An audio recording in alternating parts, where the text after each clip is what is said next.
अंधेरी रात है गम की घटा इसियां की काली है, दिले बेकस का इस आफत में मौला तू ही वाली है। और फरमाते हैं मेरे इमाम के अंधेरा घर अकेली जान दम घुटता दिल उकताता। अंधेरा घर अकेली जान दम घुटता दिल उकताता, खुदा को याद कर प्यारे वो साथ आने वाली है। उतरते चांद ढलती चांदनी जो हो सके कर ले, अंधेरा पाक आता है ये 2 दिन की उजाली है। बेशक सुभान। मैंने कुरान मुकद्दस की एक आयत करीमा तिलावत करने का शरफ हासिल किया। परवरदिगार आलम कुरान मजीद में इरशाद फरमाता है, या अय्युहल इंसान, ऐ इंसान। इंसान में चाहे मर्द हो या औरत दोनों दाखिल है। रब फरमाता है, ऐ इंसान मा गर्रका बिरब्बिकल करीम, करम करने वाले रब से तुझे किस चीज ने धोखे में रखा।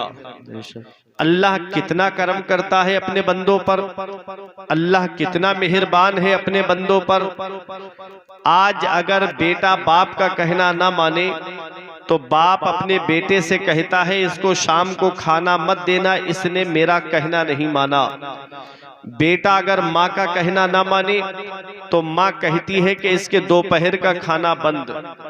कुर्बान जाओ, परवरदिगारे आलम अपने बंदों के गुनाह देखता है लेकिन रोजी बरकरार रखता है। बेशक सुभान अल्लाह। अल्लाह किसी का खाना बंद नहीं करता, अल्लाह किसी की रोजी बंद नहीं करता।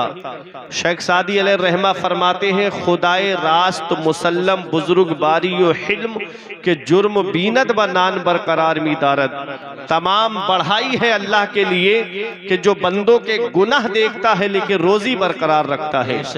अल्लाह किसी का खाना बंद नहीं करता, अल्लाह किसी की रोजी बंद नहीं करता।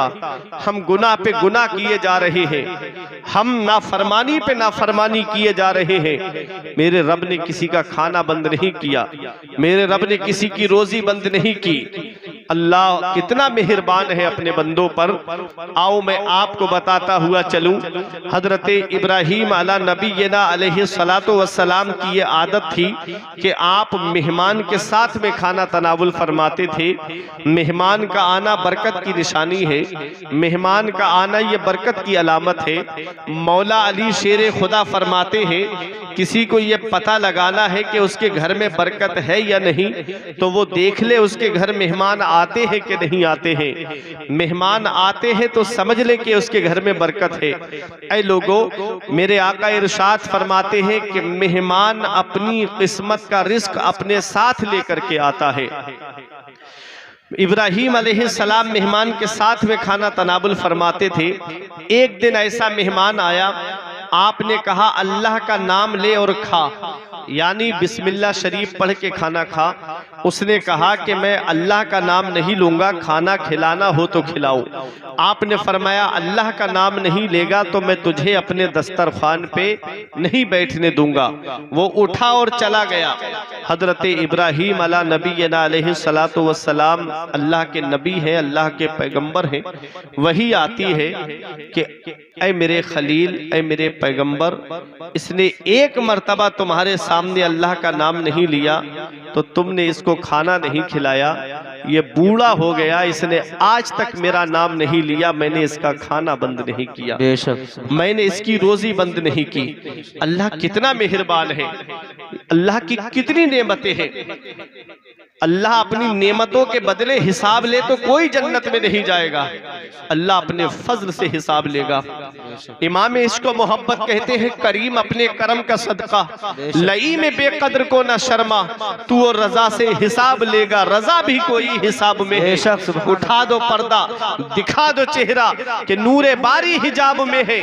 जमाना तारीक हो रहा है कि महर कब से नकाब में है। अल्लाह कितना मेहरबान है। आओ मैं आपको बताता हुआ चलूं, परवरदिगार आलम कितना करम करता है अपने बंदों पर, अल्लाह कितना रहम फरमाता है अपने बंदों पर, अल्लाह ने कितनी नेमतों से अपने बंदों को नवाजा है। ये कान अल्लाह की नेमत है, ये हाथ अल्लाह की नेमत है, ये आंख अल्लाह की नेमत है, ये जुबान अल्लाह की नेमत है, ये पैर अल्लाह की नेमत है, ये हार्ट जो दिल हमारा सलामत है ये अल्लाह की नेमत है, ये किडनियां बराबर काम कर रही हैं ये अल्लाह की नेमत है, ये लीवर काम कर रहा है ये अल्लाह की नेमत है। आंख कितनी बड़ी अल्लाह की नेमत है, उससे पूछो जिसके पास आंखें सलामत नहीं है। ये कान अल्लाह की कितनी बड़ी नेमत है, उससे पूछो जिसके पास कुव्वत समात नहीं है। ये जुबान अल्लाह की कितनी बड़ी नेमत है, उससे पूछो जिसके पास कुव्वत गोयाई नहीं है। अरे ये हार्ट दिल कितनी बड़ी अल्लाह की नेमत है, उससे पूछो जिसके दिल का इलाज हो चुका है, बाल पड़ चुके हैं। ये किडनियां कितनी बड़ी अल्लाह की नेमत है, उससे पूछो जिसकी रोजाना किडनियों की धुलाई होती है। ये लीवर कितनी बड़ी अल्लाह की नेमत है, उससे पूछो जिसके लीवर का इलाज चल रहा है। ये पैर अल्लाह की कितनी बड़ी नेमत है, उससे पूछो जिसके पैर सलामत नहीं है। अरे ये हाथ कितनी बड़ी अल्लाह की नेमत है, उससे पूछो जिसके हाथ सलामत नहीं है। कभी तुम्हें लगे कि मेरे रब की कितनी नेमतें मेरे ऊपर है, कितने एहसान मेरे ऊपर है, तो एक चक्कर हॉस्पिटल का लगा लिया करो। वहां कुछ लोग तुम्हें ऐसे नजर आएंगे कि किसी के हार्ट का इलाज चल रहा है, किसी की किडनियों का इलाज चल रहा है, किसी की आंखों का इलाज चल रहा है, किसी के कानों का इलाज चल रहा है, किसी की जुबान का इलाज चल रहा है, अरे किसी की बीमारी का इलाज चल रहा है। अल्लाह ने तुमको आंखें सलामत दी, अल्लाह ने तुमको पैर सलामत दिए, अल्लाह ने तुमको किडनियां सलामत दी, अल्लाह ने तुमको हार्ट सलामत दिया, अल्लाह ने तुमको आजा सलामत अता फरमाए। और तुमने कितना अल्लाह की नेमतों का शुक्र अदा किया। आज मस्जिदें हमारी सूनी हो गई, आज मदरसे हमारे वीरान हो गए और हमने सिनेमा हॉल आबाद कर दिए। आज हर घर को हमने सिनेमा हॉल बना दिया है। कब तक ये जिंदगी का दौर ऐसे ही चलता रहेगा? इन्ना बत्शा रब्बिका लशदीद, तेरे रब की पकड़ बहुत सख्त है। जब अल्लाह पकड़ता है तो फिर कोई छुड़ाने वाला नहीं मिलता है। उस रब की पकड़ से डरो, वो रब जब पकड़ता है तो फिर कोई छुड़ाने वाला नहीं मिलता है। दुनिया से जाने वाले बहुत हैं, हर एक का जाना बराबर नहीं होता है, हर एक का मरना बराबर नहीं होता है। अरे किसी के मरने पर घर वाले आंसू बहाते हैं, किसी के मरने पर पड़ोसी आंसू बहाते हैं, किसी के मरने पर रिश्तेदार आंसू बहाते हैं, किसी के मरने पर शहर वाले आंसू बहाते हैं, किसी के मरने पर मुल्क वाले आंसू बहाते हैं। अरे किस्मत वाला है वो बाप जो अपने बेटों के कांधे पे कब्रिस्तान चला जाए, नसीब वाला है वो बेटा जो अपने अजीजों के कांधे पे कब्रिस्तान चला जाए। इन्ना बत्शा रब्बिका लशदीद, तेरे रब की पकड़ बहुत सख्त है। जब अल्लाह पकड़ता है तो फिर कोई छुड़ाने वाला नहीं मिलता है। जब दुनिया से जाना हो तो इस हाल में मत जाना कि इधर मोहल्ले के लोग कहे कि एक जुआरी का जनाजा जा रहा है, एक शराबी का जनाजा जा रहा है, एक अय्याश का जनाजा जा रहा है। इस हाल में दुनिया से जाना कि इधर जनाजा उठे, उधर इमाम साहब खड़े होके कहे लहिद में इश्के रुखे शह का दाग लेके चले, अंधेरी रात सुनी थी चराग लेके चले। नारे तकबीर, नारे रिसालत, नारे रिसालत। जश्न गौसुल वरा कॉन्फ्रेंस उलमाए अहले सुन्नत मुफ्ती फुरकान रज़ा मंजरी साहिब क़िबला, नारे तकबीर। माशाअल्लाह, सुभान अल्लाह। नेक अमल करके दुनिया से जाओ, अच्छे काम करके दुनिया से जाओ, मुत्तकी बन के दुनिया से जाओ, परहेजगार बन के दुनिया से जाओ। कब्रिस्तान ऐसे नौजवानों से भरा पड़ा है जो कहते थे मौलाना साहब फजर से नमाज पढ़ने आएंगे। अल्लाह। कब्रिस्तान ऐसे बूढ़ों से भरा पड़ा है जो कहते थे मौलाना साहब जुमे से नमाज पढ़ने आएंगे। इल्मी साहब फरमाते हैं साथ जिनके थे यहाँ लश्करों फौजों सिपाह, बेकसाना कब्र के अंदर अकेले चल पड़े चल बसे, एक साथ भी न ठहरे वादा जिनका आ गया, जी के जी में रह गए अरमान सारे चल बसे। मेरे अजीजों, जिंदगी दोबारा नहीं मिलती। एक बार दुनिया से चले गए, वापसी का कोई चांस नहीं। कब्रिस्तान में लेटे हुए तमन्ना कर रहे मौला एक बार दुनिया में भेज दे, कभी सजदे से सर नहीं उठाएंगे। तुम्हारी तो जिंदगी की डोर चल रही है, फिर भी मस्जिदें हमारी खाली, फिर भी मदरसे हमारे वीरान। और आज हम लाखों रुपये खर्च करते हैं शादियों के मौके में। कोई बैंड बाजे में पैसे खर्च कर रहा है, कोई डांस पार्टी में पैसे खर्च कर रहा है। कयामत के दिन हर चीज का हिसाब होना है मेरे अजीजों, हर चीज का जवाब देना है कयामत के दिन। मेरे आका इरशाद फरमाते हैं, ला तज़ूलु क़दमा अब्दिन हत्ता युसअला अन अर्बईन, कि बंदा हिसाब की जगह से 1 इंच नहीं हट सकता जब तक 4 सवालों का जवाब नहीं दे देगा। हक बात है। 4 सवाल होंगे, हट नहीं सकता बंदा 1 इंच भी अपनी जगह से जब तक जवाब दे नहीं देगा उनका।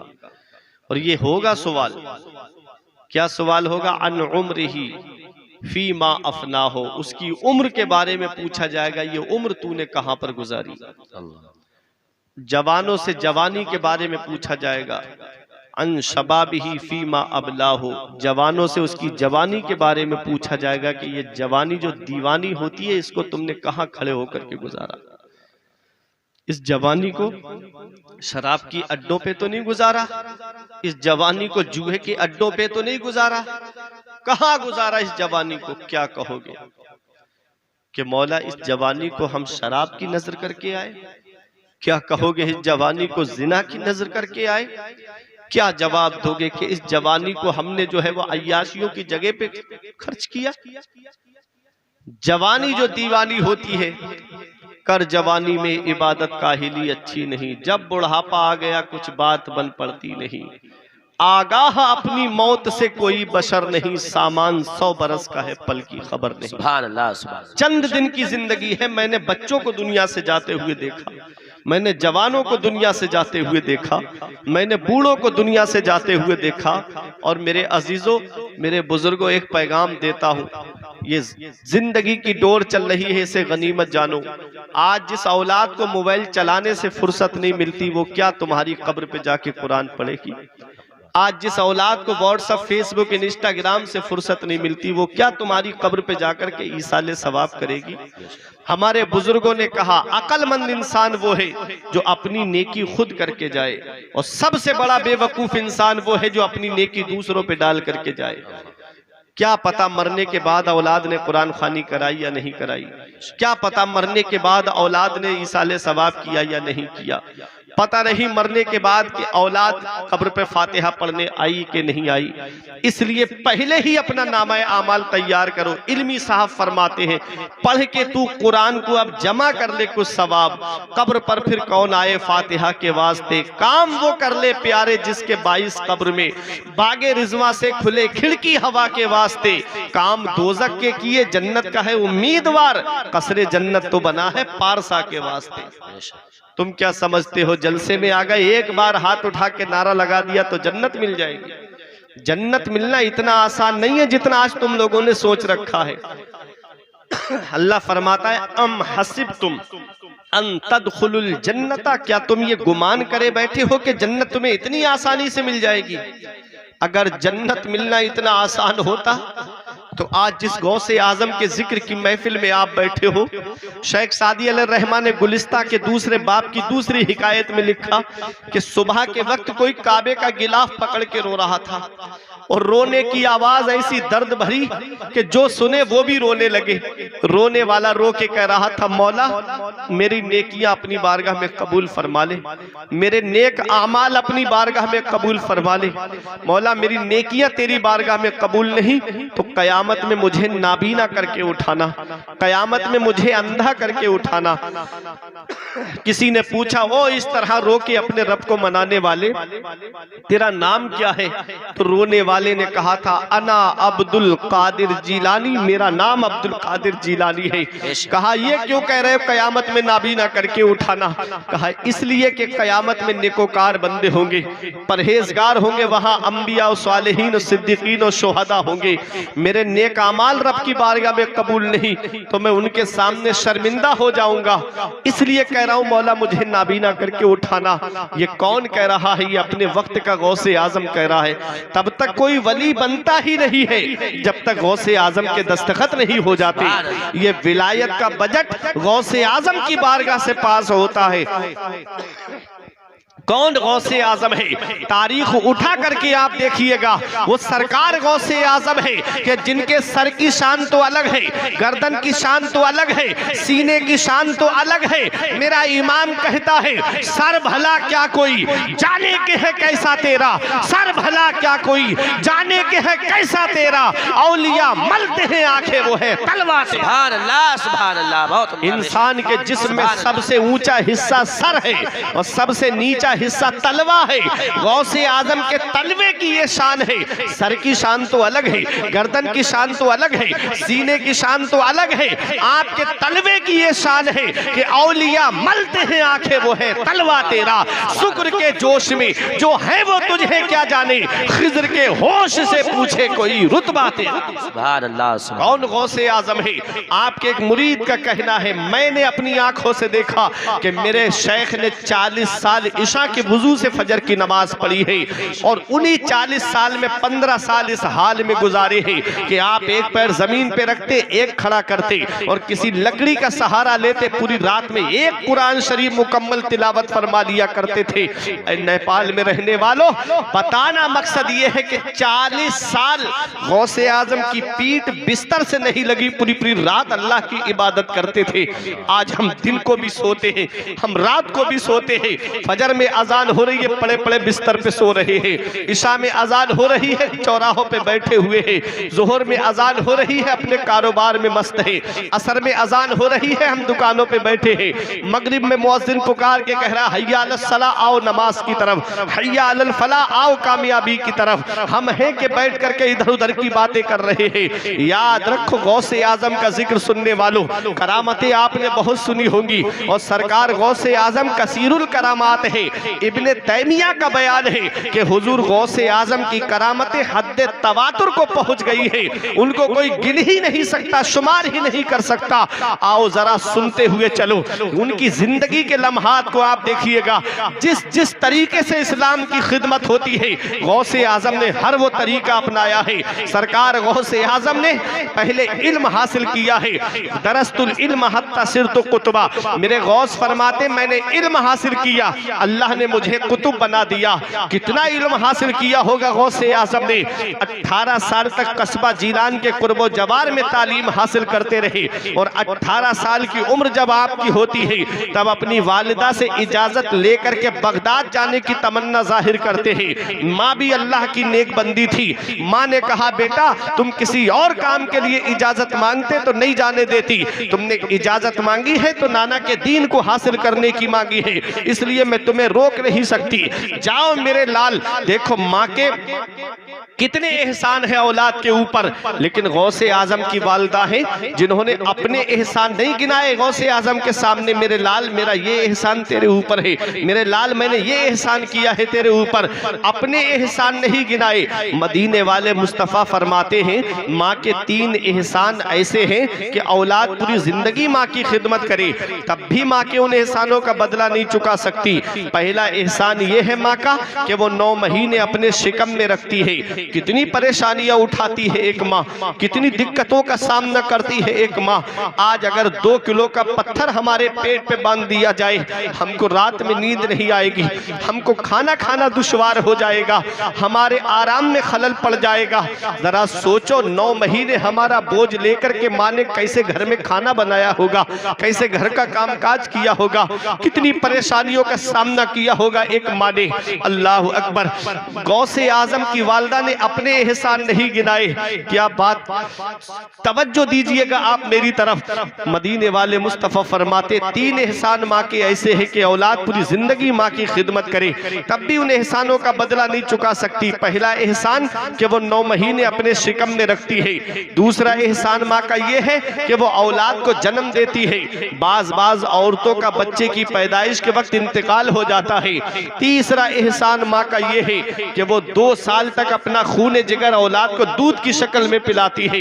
ये 3 एहसान ऐसे हैं माँ के कि औलाद पूरी जिंदगी माँ की खिदमत करे तब भी माँ के इन एहसानों का बदला नहीं चुका सकती। जो हज करने गए हैं या उम्रा करने के लिए गए हैं, वो जब हज करने जाते हैं या उम्रा करने जाते हैं तो अगर छोटा सा बैग भी वो लटकाए हुए होते हैं तो उस दौरान उन्हें वो बैग भी बोझ लगने लगता है, उसमें भी वजन महसूस होने लगता है।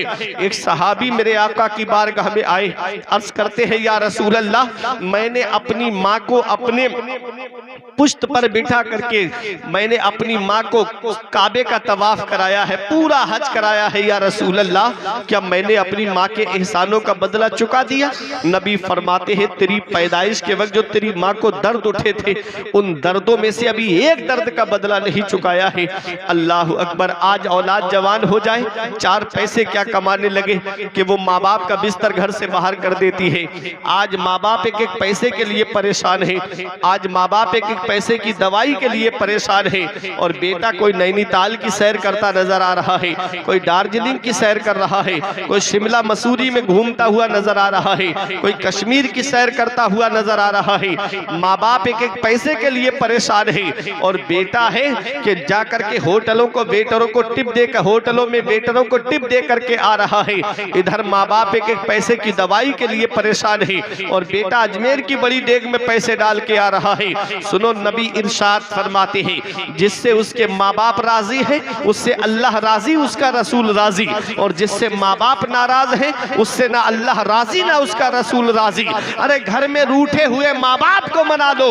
अल्लाह कुरान पाक के दूसरे पारे में फरमाता है सबसे बेहतर खर्चा वो है जो माँ बाप को दिया जाए, सबसे बेहतर खर्चा वो है जो माँ बाप को दिया जाए।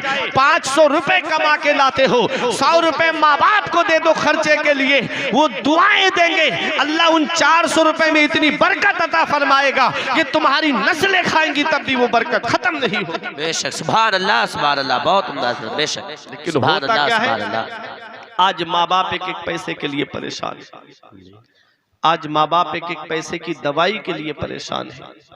और बेटा है कि दोस्तों के साथ पार्टियां करता नजर आता है, बेटा है कि दोस्तों के साथ में पैसे खर्च करता हुआ नजर आता है। याद रखना मेरे प्यारे मुसलमानों, जैसे दूसरा काबा नहीं है, जैसे दूसरा गुम्बद खजरा नहीं है, ऐसे ही दूसरे माँ बाप नहीं है। जिस दिन इनकी चारपाई घर से उठ गई उस दिन चिराग लेके भी ढूंढोगे तो माँ बाप जैसा प्यार करने वाली शख्सियत नहीं मिलेगी, माँ बाप जैसी मोहब्बत करने वाली शख्सियत नहीं मिलेगी, माँ बाप जैसा प्यार करने वाली जात नहीं मिलेगी। ऐ ज़िया माँ बाप के साए की ना कदरी ना कर, धूप काटेगी बहुत जब ये शजर गिर जाएगा। जिस दिन माँ बाप की चारपाई घर से उठ गई उस दिन एहसास होगा कि कितनी बड़ी नेमत से आज हम महरूम हो गए। उस दिन पता चलेगा कि आज कितना बड़ा साया हमारे सर से चला गया। आज की नई जनरेशन कहती है, आज की नई नस्ल कहती है मेरे बाप ने मेरे लिए किया क्या है, मेरे बाप ने मेरे लिए क्या किया है। हाजी रज्जब अली साहब मरहूम का इंतकाल हो गया ना, उनके बेटे हैं। आप देखो बाप होता क्या है, बाप बूढ़ा हो जाए, बुजुर्ग हो जाए, चारपाई पे बैठा रहे, कुछ ना करे, सिर्फ बैठा रहे, सब मोहब्बत से बात करते हैं, खानदान वाले भी मोहब्बत से बात करते हैं, रिश्तेदार भी मोहब्बत से बात करते हैं, अजीजो अकारिब भी मोहब्बत से बात करते हैं। और जिस दिन उनकी चारपाई घर से उड़ जाती है उस दिन बंटवारे के नाम पे लड़ाइयां शुरू हो जाती हैं। खानदान वाले भी आंखें दिखाते हैं, रिश्तेदार भी आंखें दिखाते हैं। ऐ ज़िया माँ बाप के साए की ना कदरी ना कर, धूप काटेगी बहुत जब ये शजर गिर जाएगा। धूप कैसी भी हो साया नहीं खोने देता, राह कैसी भी हो बेबस नहीं होने देता। बेच के अपना लहू चाहे वो रोटी लाए, बाप औलाद को भूखा नहीं सोने देता। बेशक, सुभान अल्लाह, बाप कितनी परेशानियां उठाता है अपनी औलाद के लिए, बाप कितनी कुर्बानियां देता है अपनी औलाद के लिए। कभी तुम्हें ये लगे ना कि मेरे बाप ने मेरे लिए क्या किया है, तो एक पैगाम देता हूं नौजवानों, उसे याद रखना। कभी अपने अब्बा के चेहरे की लकीरें देखा करो, कभी माथे की सिलवटें उनकी देख लिया करो। एक दिन मैंने पूछा अपने अब्बा से, मेरे हाथ की लकीरें नजर आ रही हैं, आपके हाथ की लकीरें कहाँ चली गई? तो एक जवाब दिया था, बेटा तुम्हारी तकदीर बनाते बनाते हमारे हाथ की लकीरें मिट गई। बाप क्या नहीं करता अपनी औलाद के लिए, बाप कौन सी कुर्बानी नहीं देता अपनी औलाद के लिए, बाप कौन सी परेशानी नहीं उठाता अपनी औलाद के लिए। ये मुंबई कमाने जाने वाला एक बाप ही तो है, ये बेंगलोर कमाने जाने वाला एक बाप ही तो है, ये दिल्ली कमाने जाने वाला एक बाप ही तो है। ये 3-3 साल के लिए सऊदी कमाने जाने वाला एक बाप ही तो है। ये नेपाल, इंडिया से नेपाल कमाने के लिए आने वाला एक बाप ही तो है। नेपाल से इंडिया कमाने जाने वाला एक बाप ही तो है। ये रात के 2 बजे 3 बजे कैसी शिद्दत की नींद आती है, ये इन उलमा से आप पूछो, ये आपको बताएंगे। ऐसे आलम में रुपैडिया बॉर्डर पे आप जाके देखो, कोई ऑटो रिक्शा लेके खड़ा है, कोई टुक टुक लेकर के खड़ा है, कोई 4 व्हीलर लेके खड़ा है, कोई बस लेके खड़ा है, कोई ट्रक चला रहा है। रात में 2 बजे 3 बजे शिद्दत की नींद आती है। ये एक बाप ही तो है जो सोचता है 4 पैसे जमा हो जाएंगे मेरी औलाद के खर्चे में काम आएंगे, जो सोचता है 4 पैसे जमा हो जाएंगे मेरी औलाद की पढ़ाई में काम आएंगे, जो सोचता है कि 4 पैसे जमा हो जाएंगे मेरी औलाद की तालीम में काम आएंगे। आज वही औलाद जवान हुई, 4 पैसे क्या कमाने लगी, उसने माँ बाप का बिस्तर घर से बाहर कर दिया। आज हमारे कमरे में एसी चले, माँ बाप हमारे हाथ वाले पंखे से हवा करे। आज जाड़ों में हमारे कमरे में गर्म हीटर का इंतजाम, और माँ बाप है कि पुरानी रजाई ओढ़ के जिंदगी को गुजारे। क्या इस दिन के लिए माँ बाप औलाद को जवान करते हैं? क्या इस दिन के लिए माँ बाप औलाद को पालते हैं? ऐ ज़िया माँ बाप के साए की ना कदरी ना कर, धूप काटेगी बहुत जब ये शजर गिर जाएगा। हमारे बुजुर्गों ने कहा, बाप आंगन में लगे हुए पेड़ की तरह होता है। जब शिद्दत की गर्मी पड़ती है, जब शिद्दत की धूप पड़ती है, जब गरम गरम लू के थपेड़े होठों को खुश्क कर देते हैं, आदमी पेड़ के नीचे कुर्सी डाल के बैठे आराम मिल जाता है। आदमी पेड़ के नीचे बैठ जाए उसे सुकून मिल जाता है। हमारे बुजुर्गों ने कहा, बाप आंगन में लगे हुए पेड़ की तरह होता है। जब शिद्दत की गर्मी पड़ती है, जब शिद्दत की धूप पड़ती है, जब गरम गरम लू के थपेड़े होठों को खुश्क कर देते हैं, ऐसे आलम में आदमी पेड़ के नीचे बैठे आराम मिल जाता है। बाप आंगन में लगे हुए पेड़ की तरह होता है, जो पूरी गर्मी अपने ऊपर रोक लेता है लेकिन अपनी औलाद तक उसको पहुंचने नहीं देता, जो परेशानियां खुद उठा लेता है लेकिन अपनी औलाद तक परेशानी को पहुंचने नहीं देता। बुढ़ापा क्या, जवानी क्या, ये बचपन बांट लेते हैं। इस वक्त के बारे में तो सोचा भी ना था।